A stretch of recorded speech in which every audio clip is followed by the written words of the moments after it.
Hi everyone, this is Kevin Kincaid and I'll be your host for today's webinar, The Blended Retirement System. It's almost here.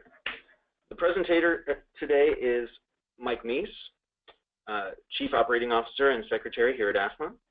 We have a few slides for you today and we'll be talking for about 20 to 30 minutes, and then Mike will answer questions from the audience.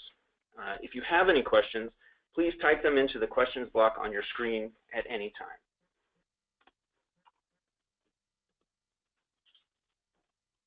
AFMA stands for American Armed Forces Mutual Aid Association and is the longest standing not-for-profit association that empowers military families with affordable financial solutions. We accomplish this by being the premier provider of affordable life insurance, expert investment management, customized residential mortgages, and our exclusive survivor assistance services, all for the military community, not-for-profit. This presentation is educational. It is for general information only and is not specific investment, legal, or tax advice for any of you individually. Do not rely on this presentation alone to guide your retirement savings decision. Since each individual situation is unique, your retirement decisions will not necessarily be the same as other service members. For individual advice, please contact us directly. We produce this webinar series in-house with our own professional staff as a service to our members and to help them better understand the resources that are available to them. I will now go ahead and turn it over to Mike Meese, who will review the agenda. Thank you very much, Kevin. As you should be able to see on the slide there, we're going to talk a little bit about why we're bothering to change the system to begin, briefly cover the old retirement system, and then explain the details of the new retirement system, which is closely related to the thrift savings plan, and spend most of the time talking about the important decision that will be coming up for over 1.1 million service members of whether or not they should opt in to the new system when they have that opportunity. To get a feel for who we have in the audience, and to make this somewhat interactive, I'm going to ask Kevin to launch the first poll, and we'll leave it up there for about 20 seconds or so. Just if you can go ahead and click on there to see who we have in the audience. Frankly, looking at the names here, I recognize a few of the people that I actually know. And so we'll close the poll in about 5 seconds. So if you've not chosen, and go ahead and you close the poll. Looks like we've got most of our people are AFMA members, likely that are military retirees. Some are reservists, and then we have some that are currently on active duty who may be with this choice. What I'll do is I'll use that to tailor the presentation. I think a lot of you that may be tuning in that are already retired, although as I'll explain, this may not apply to you, it may apply to your children who may be serving in the military or others who you know. So we'll give you all of that information so you can pass it on to them. And also, as Kevin will mention at the end, this recording will be available so that you can refer them to it. Plus, we're happy to help in any way that we can. Absolutely. And so, Mike, I guess to get things started, can you tell us why we needed a new retirement system to begin with? Yeah, the impetus for this came as we, and it's commendable for everybody here who's a veteran, that the military has done so well. If somebody said that we would be in essentially 16 years of continuous combat in 2 different theaters, it was unclear whether the all-volunteer force would be able to survive. Not only has it survived, but we continue to get tremendous service members who continue to serve. And part of that has been there have been adequate pay raises, as you can see by the green line on this chart, but substantially the non-military, the non-pay parts of compensation, TRICARE, providing child care, providing retirement benefits, providing housing, has been an increasing part of the defense budget, and there was a concern to see whether you could continue to retain service members and do so in a way that could save taxpayers money, was basically the impetus behind compensation reform.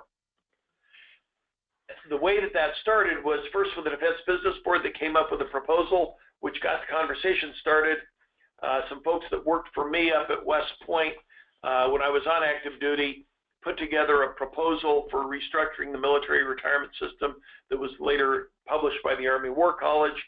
that led to the the Military Compensation and Retirement Modernization Commission report in 2015, and eventually in 2016, the Defense Authorization Act is the change to the retirement system that I'll discuss.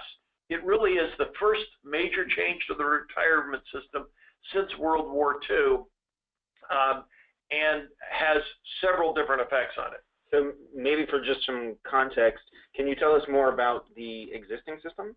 Yeah, the existing system that all of you who selected are already military retirees, you're familiar with that.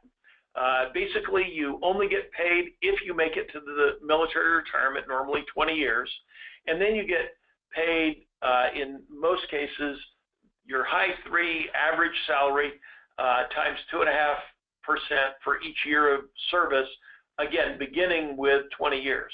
So if you're retired at 20 years, you'd get 50% of your salary. If you're retired at 30 years, you'd get 75% of your salary. Great. So that sounded like a pretty good system to be in. Why would we want to change that? It was a great system because people like me, you get a good, generous retirement for the remainder of your life. The difference was about 81 to 83% of people who join the military leave short of 20 years, and they have nothing to take with them, which made it somewhat harder to attract people to the military because that retirement seems so far out. Additionally, while it made sense at the end of World War II, when the life expectancy was in your 60s, to have a retirement that was very generous, as people are now living into their 80s, and we know that because a lot of you are insured with AFMA, and we like it when people live long times when you're the life insurance company. That increases military expenditures, and so that's where the retirement system got to be more expensive. So the question was, could you come up with something that might be better than that? Okay, so we saw the composition of our audience is a little bit skewed towards the retirees. Who's actually affected by the change? The short answer is, for all of you who selected that you're already retired, don't worry. Nobody's coming after your retired pay. And also, if you're a reservist who's in the gray area, in other words, you've stopped active duty, but you're not yet age 60 to draw retired benefits, it doesn't affect you either. Also, if you've got a child or a grandchild that's going into the military starting next year, they're going to be in the system and they don't have a choice. The real people who have a choice is anybody who entered active duty, in other words, started their initial contract with the United States military from 2006 until the end of this year. That would include a cadet who entered the military academy in 2006 and later, and all the cadets that are at the service academies right now. Great. So what exactly is in the new system? Well, the new system is called the blended retirement system because it blends 3 different components. I'll talk in a lot more detail about the defined contribution in a little bit more, but it has a defined contribution where the government will automatically pay you 1% of your salary and then match up to 5% of your salary. The second part is a continuation bonus. The concern is if we paid a retired pay up front, people are going to get that for 5 or 6 or 7 years and then just leave the military, and we would lose a lot of people at the 10 or 11 or 12-year point. Well, that's why they've added a continuation bonus where everybody has to get at least 2.5 months of their base pay, and it can be up to 13 months of base pay based upon your specialty, and that would be paid to you at 12 years if you commit to stay an additional 3 to 4 more years. And then finally, those are 2 good things. The downside of the new system is it reduces the amount that you get upon retirement at 20 years from 2.5% per year served to just 2% per year served. In other words, if you retire right at 20 years, you'll have a 40% retirement. If you stayed all the way to 30 years, your retirement would be 60%, whereas in the old system it would be 75%. Okay, so what are the advantages of the new system? Well, the key thing is that everybody who is in the military or will be in the military will now be covered by it. when you've served 2 years, you're now vested, and if you leave the service after 2 years and a day, you will be able to take money contributed by the government to your retired pay to whatever your next job is. It also encourages you to put more money in, and it will match that so that it'll help the retirement accounts for all service members. And because that defined benefit program is 20% less, it actually saves taxpayers about estimated $2 billion per year. From our perspective here at AFMA, what we've found is that it's going to mean that it will be increasingly important for military personnel at all ranks to have financial training so that they use these funds that are provided to them wisely and and prepare for their retirement, because now they have an obligation to take greater responsibility of their personal finances. Okay, so how much could I possibly save? The key facet of this, and the one that gets the most amount of attention, is the new part, the defined contribution plan. For those of you who are familiar with the 401k plan, it's very similar to the 401k program that the federal government has or that other employers have. And that's where the government will start to contribute to your thrift savings plan, which I'll get to in a minute, a 1% of your base pay, whatever that happens to be. And that gets contributed essentially right after you begin service. And then when you hit 2 years of service, the government will match whatever contribution you put in up to 5%. Because most service members may or may not decide to enroll, the government will help you make that decision, like it does a lot of decisions, and enroll you automatically at 3%. And so if you don't do anything, you're going to be saving 3% of your salary into a fund. You'll get a 3% matching from the government, plus a 1% matching contribution. So if a service member doesn't do anything, automatically an amount equal to 7% of his or her base pay will be saved every month. And then they can increase that all the way up to 5%. And if you put in 5%, the government will match a total of another 5%, so that you would end up saving 10%. And again, many financial planners think that you should be saving about 10% of your salary to be able to prepare adequately for your retirement. So that's essentially what the defined contribution plan is. Got it. So, and I think you mentioned this before. So, say I'm saving the default total contribution 7%. Where does that money go? Well, any money that you save, plus any money that the government contributes to you, goes into the thrift savings plan. The federal government back in the 80s set up what's known as the thrift savings plan. They right now have about 5 million people that are participants in the thrift savings plan, and about 500,000 people of those are military. The military previously didn't have an incentive to contribute, but they could contribute starting in 2001. Like I said, it's like a 401k. It's a large fund, so consequently the administrative expenses are very, very small. And you can contribute, generally all the government contributions will be pre-tax, traditional, and then yours can either be pre-tax or post-tax. Most people would opt for the pre-tax traditional thing so that it reduces your current tax liability and all goes into one fund. When that comes in to the TSP is a family of funds with diversified investment options. And those investment options range from short-term U.S. securities, which have generally low return but also very, very low volatility, all the way to investing in an international stock index fund, which can have substantial volatility based upon currency and growth overseas, but could have returns that may be higher on average than other funds. Well, that looks like a lot of choices. So how would I know which fund to choose? Well, in general, with these kinds of funds, you could study them a lot, analyze them a lot, try to figure out exactly what would be best for you and your particular family circumstance.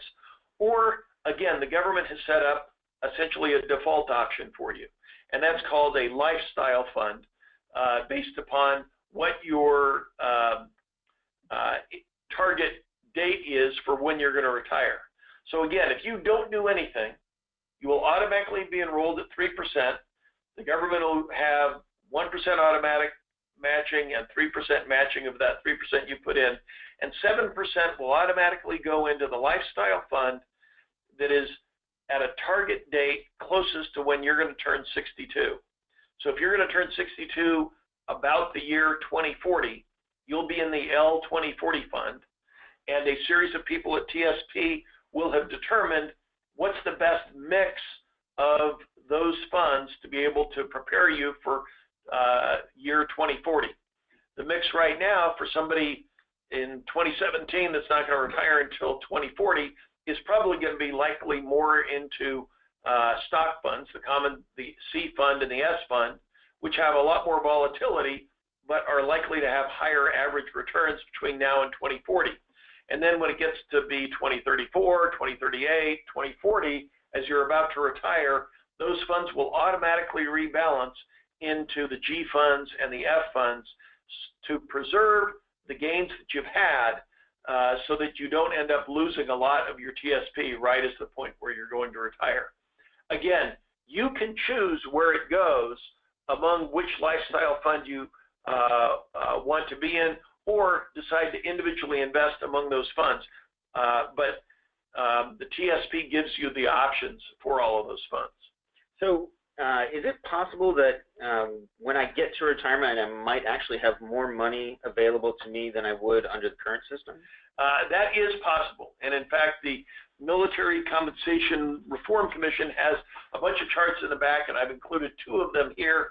This is an estimate of what would happen for a lieutenant colonel who got his normal pay, put in 3%, and then got a substantial continuation bonus and put that continuation bonus also into his or her TSP.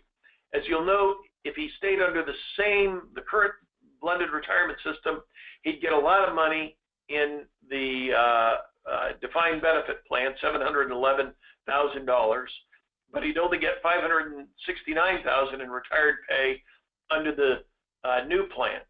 However, if he had put in all of that money and left it in there and he got the average returns, which I think they estimated to be between 6 and 7%, which is not unreasonable, and then invested all of his continuation pay and then put in his own contributions, he could end up being better off.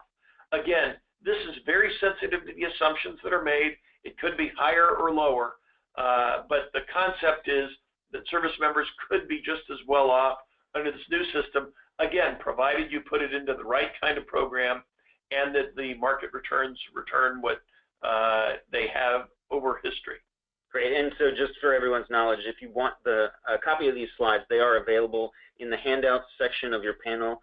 So you'll be able to have this slide, and as Mike mentioned, there are a couple of other examples in the back of the presentation. Yeah, in the backup it has all the assumptions so that you can see exactly what the details are. Great. So now I get the new system and know how it works.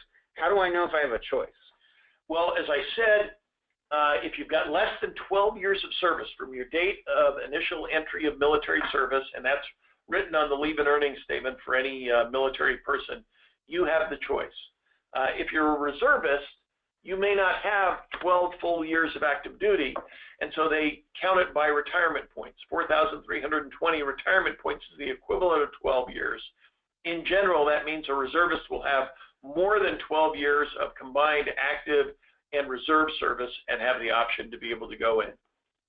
How you do that is actually everybody is going to be required to have education, and then you make a decision to opt in sometime next calendar year, between the 1st of January and the 31st of December. If you don't choose, you'll be grandfathered into the old system. But if you do choose, that decision is final and irreversible. You can't opt back out of the system. So that leads us to the really the million-dollar question. How do I know which one to choose? Yeah, and it can be a million-dollar question when you take a look at how much you may gain or lose. It really focuses on 2 questions. The most important one is, are you going to stay till retirement? And the second, which is sort of supporting that, is would you save 5% to get the matching 5% into the TSP? We'll take the easy scenarios first. First, if you're definitely going to stay in the Army, you're absolutely sure you're going to be a retiree, and your life expectancy is your average life expectancy, then the old system is probably better, because a 20% higher defined benefit plan will likely, over your lifetime, be better for you. On the other hand, if you absolutely know that you're getting out, your ETS is next summer or the summer of 2019, and you're definitely going to leave the service, you should opt into the new system, save 5%. The government will give you an automatic 1%, and that's essentially free money that you can get from the government between now and when you definitely are going to leave the service. Obviously, the challenging point is if you're not sure that you won't save the one, and if you're not sure and you can't save 5% out of your savings, it's probably not worth that 1%. One of the people that signed up for the webinar asked, hey, I'd like to see how the matching contributions might work. We did it just using the average pay for a military officer that's a captain, then gets promoted to major, then gets promoted to lieutenant colonel. A 1% contribution over the last 10 years of service would only be about $9,000. That $9,000 additional dollars, if you didn't put in any other matching contributions, would be much smaller than the 20% reduction in military retired pay. So if you had 10 years in and weren't sure whether you were going to stay or leave, but you were sure you couldn't put in the 5% to get the 5% matching, probably better off just staying in the old system, because that $9,000 doesn't really make up for the huge loss that you would have. The really difficult part is if you would save the 5%, which we would encourage everybody to do, but you're still not sure. You've got 6 or 7 years in the military right now. You don't know whether you're going to stay for the career. This is a choice where you really need to think hard about what the gains and losses would be. You've got two good options. You may be able to stay in with the old system and have a retirement if you stay till 20 years, or you may opt with the new system and get a smaller defined benefit retirement. And that's why it's a difficult decision. Wow, there are a lot of moving parts, a lot of variables in that decision making. What if I make the wrong choice?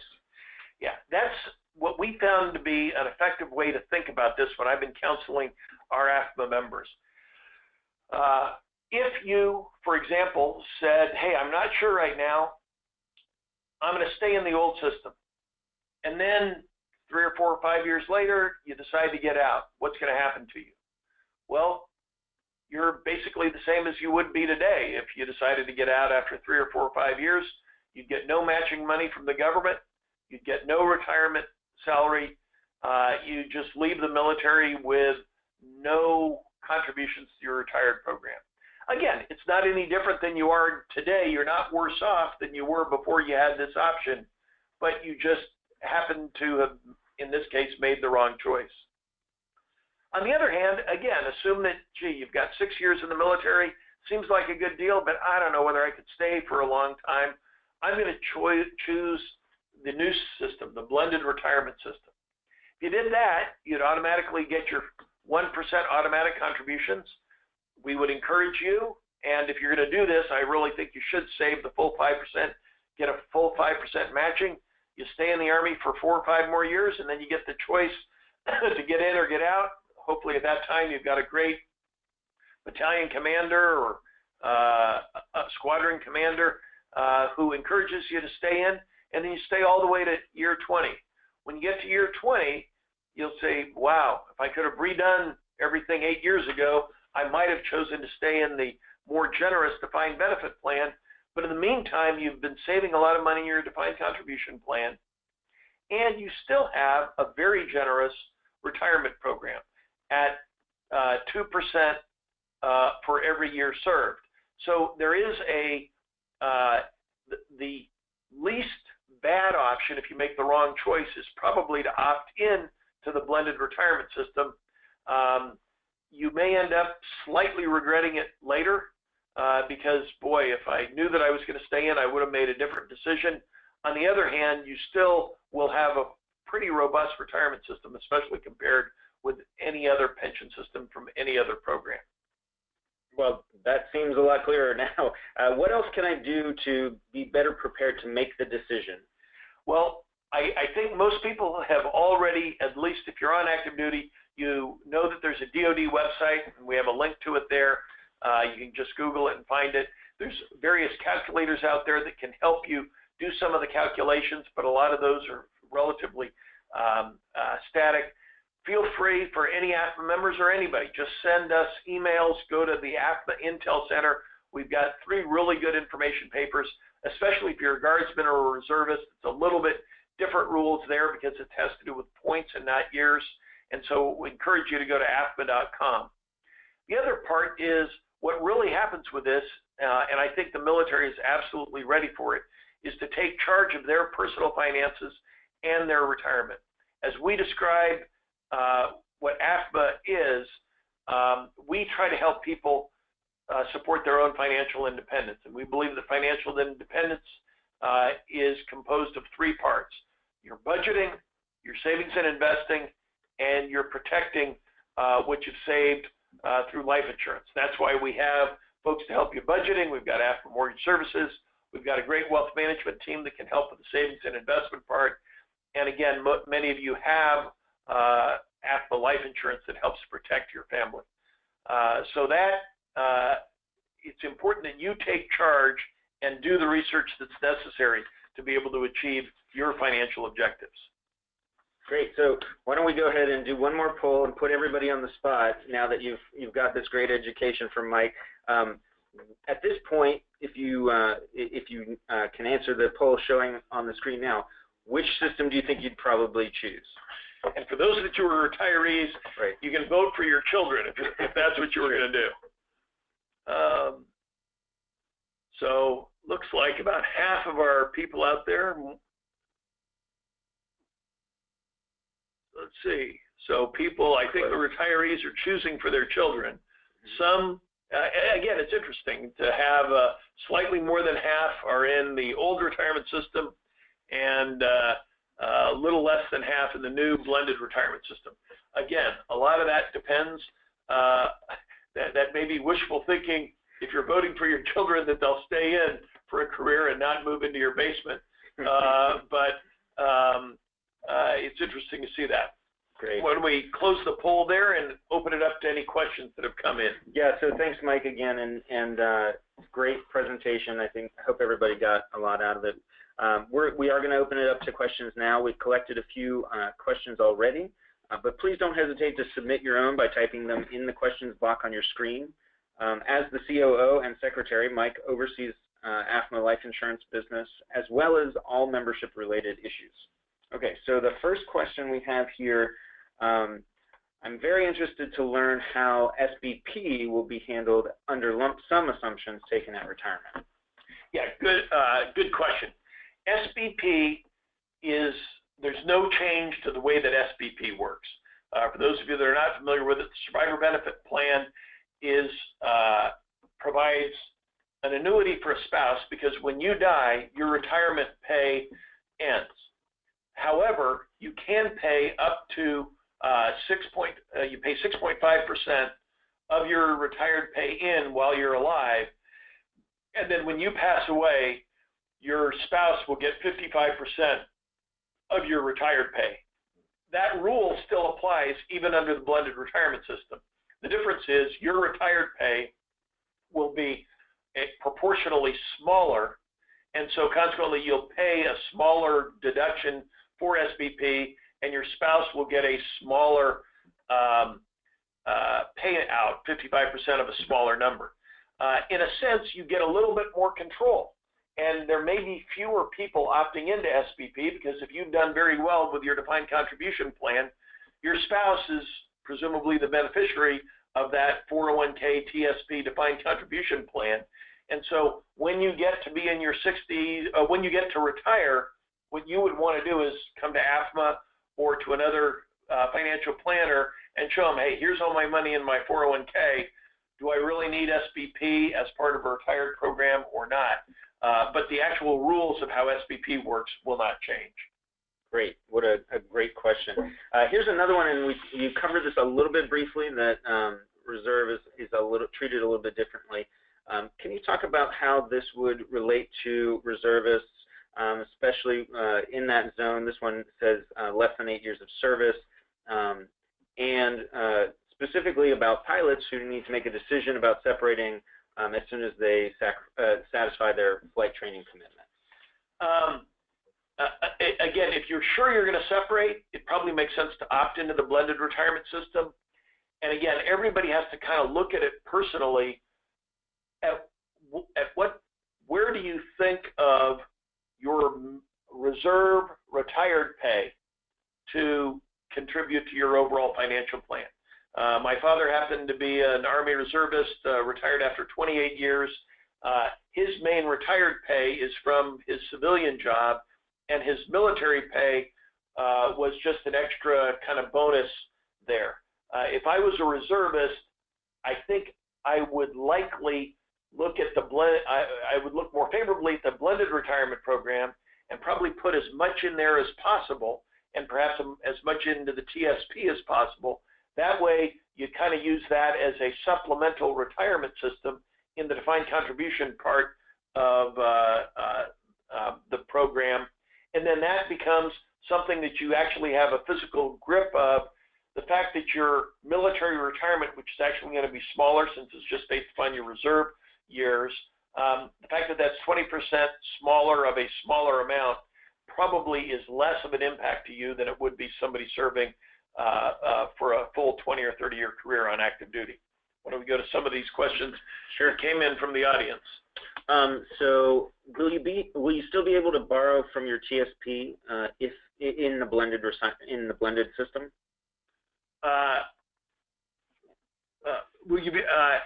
Can you borrow from your TSP if you're? Yes, you will. The TSP rules again don't change. So to the extent that you can borrow, and there's some things where you have to pay back, and all of the rules that normally pertain to TSP still apply to contributions to the plan. Again, it's important to remember any of your contributions that you make to the TSP, you can choose whether they're Roth or regular. All the government contributions will be regular contributions. So here's one. Under the lump sum option, it mentions a smaller payout until final retirement age, but nothing says what that amount or percentage is. Do we know? Yeah, a good question.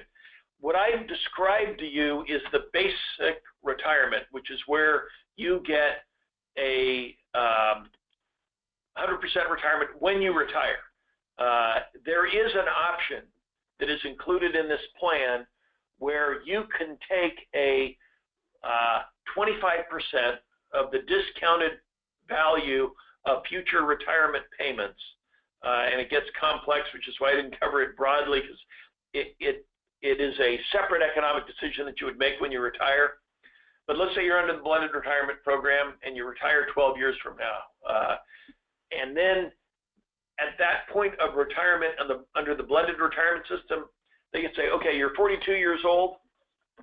Here's how much money you'd make between now and when you're 62 years old. If you want to take 25% of that up front, we'll give you a check for $150,000 or something like that. And then we will discount 25% of your retirement between now and age 62. Or you could get 50%, let's say $300,000, and we'll discount your retirement check by 50%. The thought is that you would take that $150,000 or $300,000, start a great .com business or a small business, and become a tremendous entrepreneur using that money and make a lot of money going forward. And if somebody could do that, I think that that is exceptionally good. On the other hand, if somebody gave me $300,000 or $150,000 right as I retired, I might have a tendency to go buy a new Corvette or something like that with it, and it may not be as productive as putting it into a business. So I did not dwell on that. I don't think that the option that you might have upon retirement to be able to get a lump sum paid up front. Frankly, there would be only a few circumstances where that would make a lot of sense. I don't think it's relevant to your decision of whether to opt in or opt out of the blended retirement system. I'm sure AFMA 8 years from now would be the first time that anybody would retire in the new blended retirement system. We'll probably have plenty of webinars now on whether or not to pull forward the lump sum and do the actual cash value analysis of it. But it's good to ask that question, although I don't think it's terribly relevant to the immediate decision that people have to make. Great. So I think we have one more question. Should you invest in TSP even if you stay in the old retirement system? Yes. If you're not, the TSP is one of the best kept secrets in the military. Right now, about 40% of those people that are in the military put money into the TSP. If you have any money that you're saving for retirement, the TSP is a very efficient way to do it because the costs are very low. It's managed by the government. You get the benefit of a lot of other government people that are, frankly, lowering everybody's cost to it. So it makes sense. If you stay in the old retirement system, we would encourage you still to set aside between 5 and 10% of your income, put that in to help contribute to your reserve things.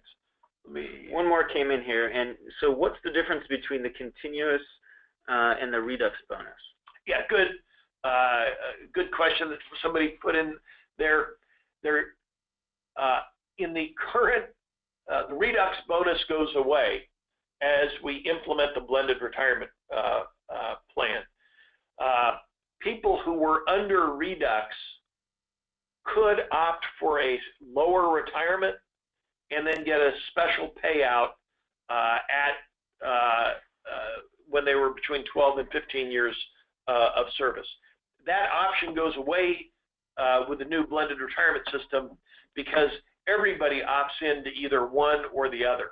And so, in effect, they are similar in that it's a bonus that's paid at the 12-year point, at or around the 12-year point, to get you to do an option. The redux bonus was paid actually, I think, at the 15-year point.